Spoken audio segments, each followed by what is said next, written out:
You look at the Earth from up here, floating in the cupola module, and it looks like a fragile blue marble suspended in nothingness.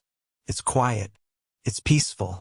But while everyone is obsessed with looking out the window, they forget to look at what is happening inside the ship, specifically inside the suits.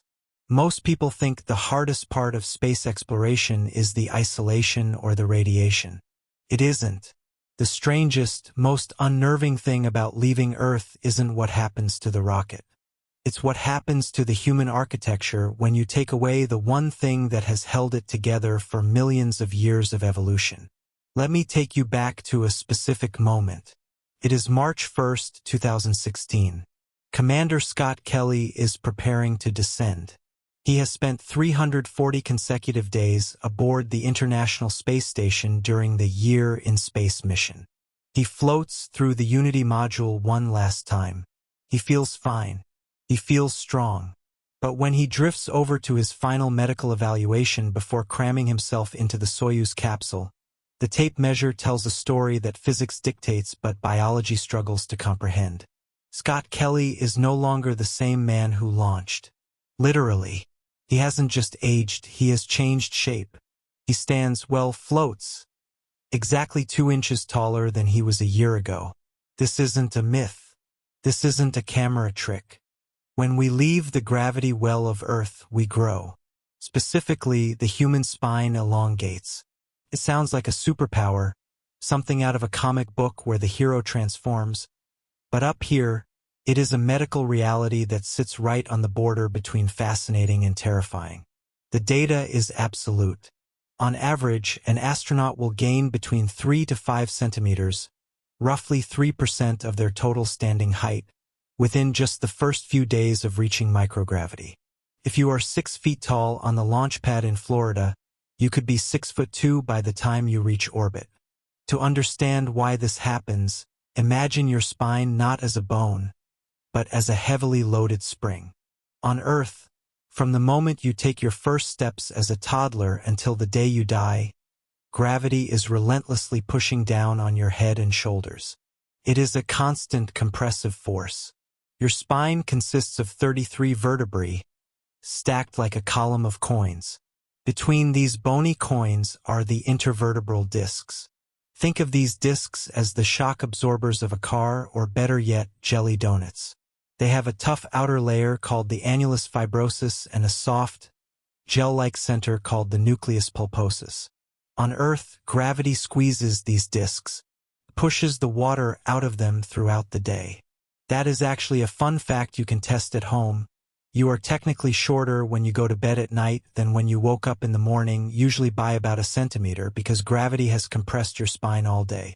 While you sleep horizontally, the discs reabsorb water and expand. It is a daily cycle of shrinking and growing. But up here, in 0G, the compression never happens.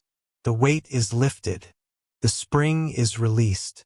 Without the constant downward pressure of gravity, those jelly-filled discs soak up fluid from the surrounding tissue and expand to their maximum capacity. They push the vertebrae apart. The natural curves of the spine, the lordosis in the lower back and the kyphosis in the upper back, flatten out. You become a straighter, longer version of yourself. It sounds elegant, doesn't it? Becoming taller, leaner, stretched out among the stars. But here is where the romance of space travel collides with the brutal reality of physiology. This growth is not painless. Imagine stretching a muscle and holding it there. Now hold it for 6 months.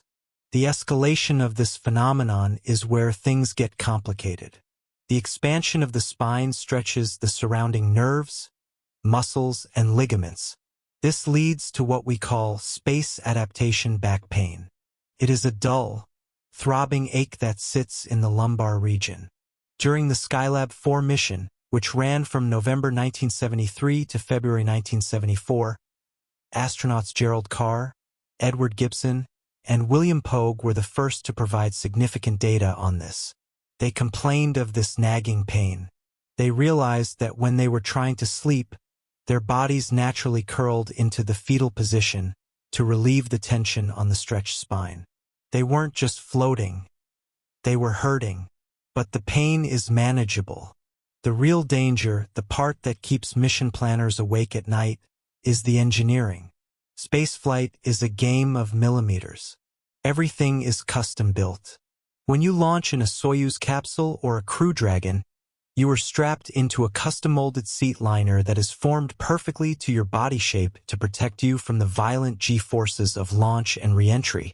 These liners are cast on Earth. They are cast when you are your Earth height. So picture this scenario: you launch. You spend 6 months in orbit. You grow 2 inches. Now it is time to come home.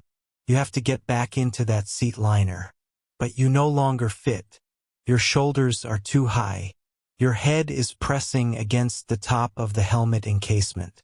If you cannot fit securely into that seat, the G-forces of re-entry, which can hit 4 or 5 gs, could snap your spine or cause severe trauma.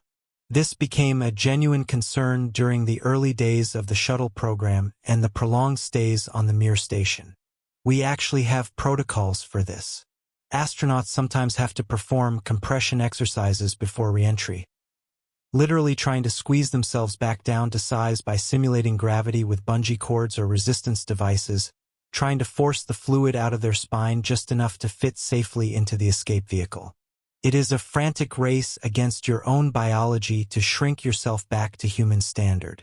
There was a moment on January 9, 2018, that highlighted just how much confusion this can cause. Japanese astronaut Norishige Kanai arrived at the ISS. 3 weeks later, he tweeted a shocking update. He claimed he had grown 9 centimeters. That's 3.5 inches. The space community panicked. 9 centimeters is massive. That's enough to compromise the safety of the pressure suit, specifically the Russian Sokol suit worn during transport. If he had really grown 9 centimeters, he might not fit in the Soyuz for the return trip. It turned out to be a measurement error. He had only grew 2 centimeters, but for 24 hours the fear was real. It highlighted a terrifying possibility. Growing too big for the ship that is supposed to save you. And then, there is the suit, the extravehicular mobility unit, the big white spacesuit we wear for spacewalks. Those suits are rigid metal and fiberglass torsos. They don't stretch. If your torso elongates by an inch or two, the suit essentially becomes a torture device. The connection rings can press into your ribs. The shoulder mobility becomes restricted. Before a spacewalk, we have to account for this growth when sizing the suit components. We literally have to adjust the hardware of the suit to accommodate the alien body we are becoming. But the most emotional part of this story isn't the growing. It's the shrinking. Return to Earth with me. The date is March 2nd, 2016. Scott Kelly's capsule slams into the steppes of Kazakhstan. The parachute drags it through the snow. Ground crews pull him out. He is weak. He is dizzy. But more than that, he is about to experience a physical trauma that few people can understand. As soon as he stands up, gravity grabs him. It seizes that elongated, hydrated spine and begins to crush it. The readaptation is violent. Within a few hours to a few days, all that extra height, those 2 inches of gained altitude, is squeezed out. The fluid is forced from the discs. The vertebrae grind back into their compressed positions. It is often described as feeling like you are wearing a coat made of lead. The pain of returning to Earth height is often worse than the pain of growing in space. You are being compacted by the planet itself. It is a reminder that we are creatures of Earth.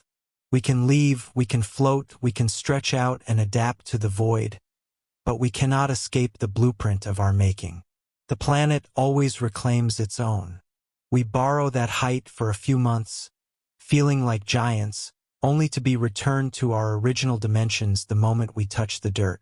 So, when you look up at the night sky and dream of floating, remember that the freedom of weightlessness comes with a physical tax.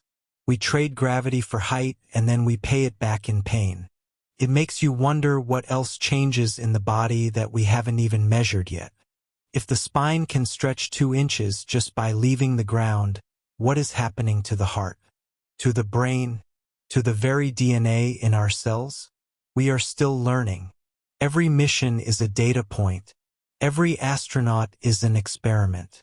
And as we look toward Mars, a 3-year round trip, the question isn't just, can we get there? The question is, what shape will we be when we arrive? If you had the chance to go to Mars, knowing your body would distort, stretch, and ache, knowing you might not fit in your own chair on the way back, would you still strap in? Or is the comfort of gravity worth staying grounded?